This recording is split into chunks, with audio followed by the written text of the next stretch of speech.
Good morning student, I am Sunil Patel sir.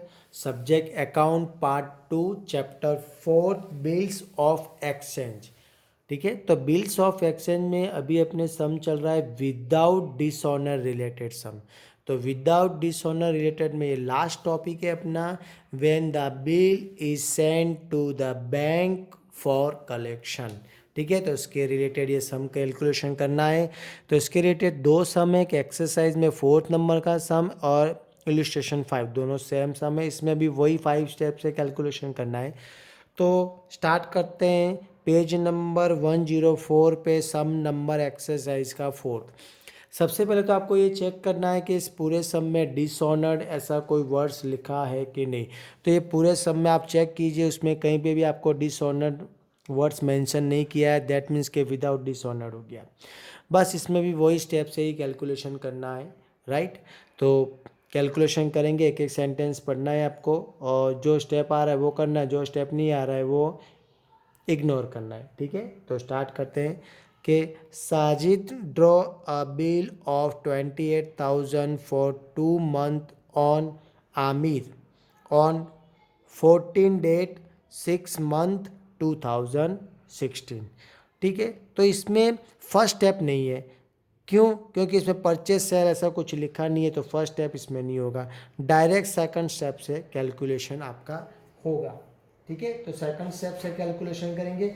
वो calculation करने से पहले आपको यहाँ पे जनरल एंट्री में 2 पार्ट किए गए हैं, तो दोनों पार्ट में ऊपर नेम डालना पड़ेगा।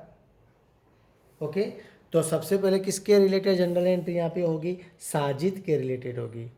तो journal entry like journal of Sajid. ठीक है, इसमें date, particular, LF number and debit rupees, और यहाँ पे आ जाएगा क्रेडिट रुपीस,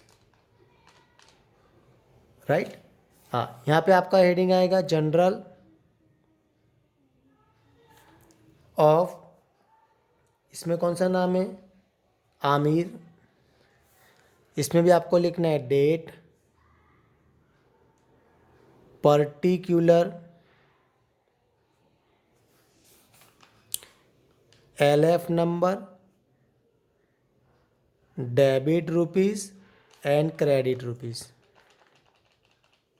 राइट। इस तरीके से आपको सबसे पहले बॉक्स कंप्लीट करना है। अब स्टार्ट करते हैं जनरल एंट्री।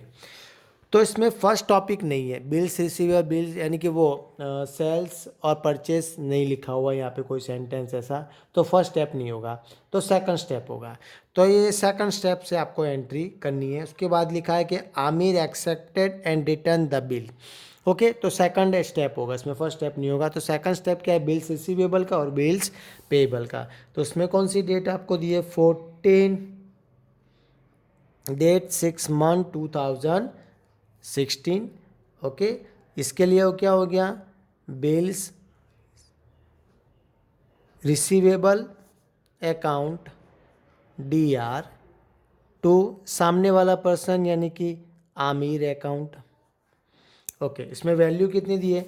28,000 रुपीज़ और 28,000 रुपीज़। वही डेट पे आपको नीचे एंट्री करनी है आमिर में। उसके लिए बिल्स पेएबल हो गया, तो सामने वाला पर्सन उसके लिए डेबिट हो जाएगा, यानी कि Sajid account DR to bills payable account.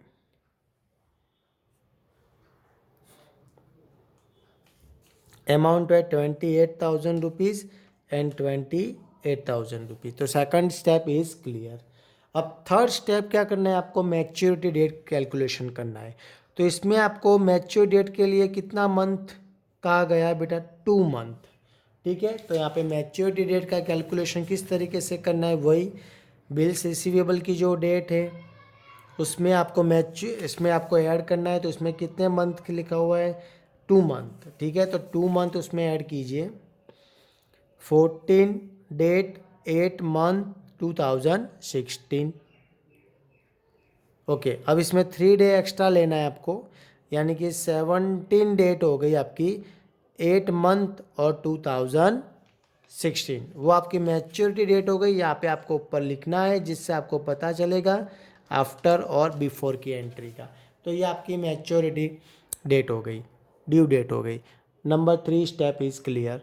Number 4th step के मैच्योर डेट से पहले कोई एंट्री आ रही है यानी कि बिफोर कोई एंट्री आ रही है तो आगे कंटिन्यू करेंगे। On 6/8/2016, Sajid send this bill to the bank for collection. हाँ, तो ये मैच्योरिटी डेट से पहले की एंट्री है, ठीक है। तो ये एंट्री कौन करेगा? साजिद करेगा और आमिर नहीं करेगा। तो इसके रिलेटेड यहाँ पे एंट्री होगी, ये मैच्योर डेट से पहले आ रही है तो उसकी एंट्री आपको करनी है। और वो एंट्री सिर्फ कौन करेगा? Seller, right. तो कौन सी डेट है? 6/8/2016। हाँ, अब इसमें आप जो बिल्स आपके पास जो है वो किसके पास कलेक्शन के लिए भेज रहे हैं? बैंक में। तो आपको इस तरीके से लिखना है, bank for collection through bank account. इस तरीके से आपको इसमें कैलकुलेशन करना है, यानी कि bill for collection through bank account debit to bills receivable account, right. Okay, अब उसमें अमाउंट कितनी है? 28,000 रुपीज़ एंड 28,000 रुपीज़। ये ड्यू डेट से पहले की एंट्री है, यानी सेलर करेगा और रिसीवर नहीं करेगा, राइट। अब step number 4 is clear. Step number 5 यानी कि मैच्योरिटी डेट की आपको एंट्री करनी है। तो मैच्योरिटी डेट कौन सी है?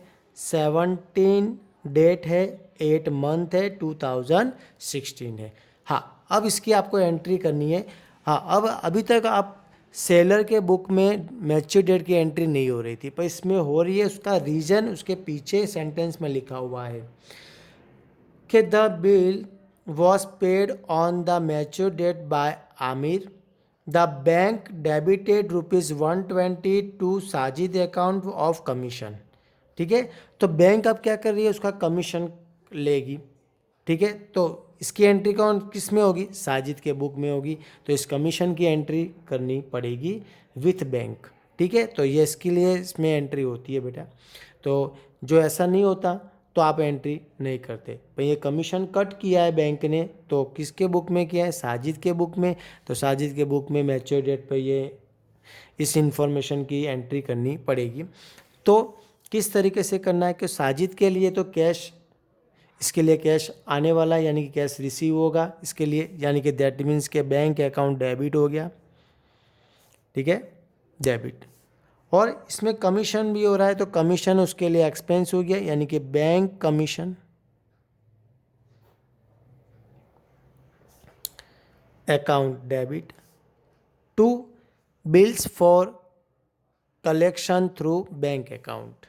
जो आपने आगे जो अकाउंट क्रिएट किया था उसको अब क्रेडिट करना है, क्लोज कर देना है, यानी कि बिल्स फॉर कलेक्शन थ्रू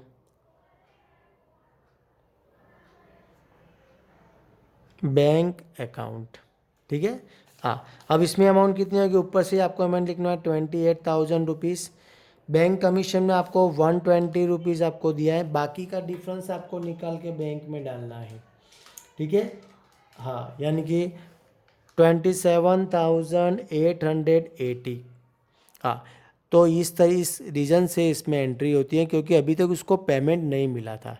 आपने सिर्फ इसको भेजा गया था कैलकुलेशन के लिए, कलेक्शन के लिए। तो बैंक ने कलेक्शन किया और मैच्योर डेट को उसको पेमेंट कर दिया, तो उसके सामने उसने बैंक कमीशन चार्ज लिया है तो वो कट कर दिया, बाकी की अमाउंट उसके बैंक के अकाउंट में डाल दी, ठीक है। अब लास्ट के आमिर के लिए तो मैच्योर डेट को वही एंट्री होगी जो आगे कर रहे थे। इसके लिए तो पेमेंट करना है इसको, तो पेमेंट क्या हो जाएगा? अपना क्रेडिट हो जाएगा। तो पेमेंट को आप क्रेडिट करोगे तो डेबिट क्या हो जाएगा? बिल्स पेएबल, ठीक है। तो bills payable account DR to bank account, कितना अमाउंट है 28,000 रुपीज़ एंड 28,000 रुपीज़। हाँ, अब जितने भी सम आपने विदाउट डिसऑनर के रिलेटेड कैलकुलेशन किए उन सब में सेम सिस्टम है। First step, second step, third step, 5 step. खाली ओनली फॉर फोर्थ नंबर का जो स्टेप है बिफोर मैच्योर डेट की एंट्री वही चेंज हो रही है, आप देख सकते हैं। अब टोटल जितने सम इसके रिलेटेड कैलकुलेशन किए वो एक बार फिर से देख लेते हैं, जिससे आपको क्लियर पता चल जाएगा। सबसे पहले सेल्स और परचेस की एंट्री कर रहे थे, बिल्स रिसीवेबल, बिल्स पेएबल की एंट्री की है, उसके बाद मैच्योर डेट की एंट्री की, उसके बाद बिफोर एंट्री तो उसमें नहीं थी तो नहीं की थी, और लास्ट मैच्योर डेट की एंट्री। अब आप देख सकते हैं कि जो रिसीवर है उसकी मैच्योरिटी डेट की जो अमाउंट जनरल एंट्री है वो सभी सब में सेम हो रही है। देखिए, bills payable account to bank, right. उसके बाद सेकंड में भी bills payable to bank, third में भी बिल्स पेएबल टू बैंक, और जो फोर्थ था उसमें भी bills payable to bank. That means के आमिर हो या कोई भी पर्सन हो, सेलर है रिसीवर है, तो उसके लिए ड्यू डेट की एंट्री सभी सब में कैसी रहती है, सेम रहती है। ठीक है, उसके बाद सेलर की बात करते हैं। तो सेलर में फर्स्ट एंट्री सभी में सेम, सेकंड एंट्री भी सभी में सेम होती है। उसके बाद जो थर्ड एंट्री में थर्ड मैच्योर डेट है, फोर्थ मैच्योर डेट से पहले की जो एंट्री होती है उसमें आप एक चीज़ कॉमन देखिए, बिल्स रिसीवेबल सब में क्रेडिट हो रहा है थर्ड नंबर की एंट्री में, आप देख सकते हो। ठीक है, तो बिल्स रिसीवेबल क्या हो रहा है, क्रेडिट हो रहा है। देखिए, बिल्स रिसीवेबल क्रेडिट हो रहा है, खाली डेबिट ही सभी सब में चेंज हो रहा है। ठीक है, तो इसमें भी देखो बिल्स रिसीवेबल क्रेडिट हो रहा है। ओके, तो इससे आपको पता चलेगा जनरल एंट्री में। हाँ, अब ये बिल्स रिसीवेबल क्रेडिट हो रहा है तो डेबिट इसमें बैंक हो रहा है क्योंकि पेमेंट हो रहा है इसलिए। ठीक है, अब इसमें क्या चेंजेस आ रहा है, डिस्काउंट आ रहा है। ठीक है, बैंक में तो बैंक और डिस्काउंट डेबिट हो गया। इसमें क्या कर रहे हैं आप, एंडोर्स कर रहे हैं किसको, जो भी पर्सन को कर रहे थे वो डेबिट हो जाएगा। यानी कि जो भी पर्सन है जिसको आप एंडोर्स कर रहे हैं उसका नेम डेबिट हो जाएगा। ठीक है, और इसमें आप क्या कर रहे थे कि जो आपके पास बिल्स थे वो आप बैंक कलेक्शन के लिए भेज रहे थे तो वो डेबिट हो जाएगा। यानी कि bill for collection through bank account वो डेबिट हो गया। इतना डिफरेंस है सब में। ठीक है, तो इस तरीके से ये सम आपको कैलकुलेशन करना है। तो इसके रिलेटेड ये एक्सरसाइज का 4th नंबर का सम और इलस्ट्रेशन 5 आपको होमवर्क में करना है। तो ये आपकी विदाउट एंडोस के रिलेटेड सम क्लियर हो गए। अब नेक्स्ट लेक्चर में विथ यानी कि डिसऑनर के रिलेटेड सम कैलकुलेशन करेंगे। Best of luck student.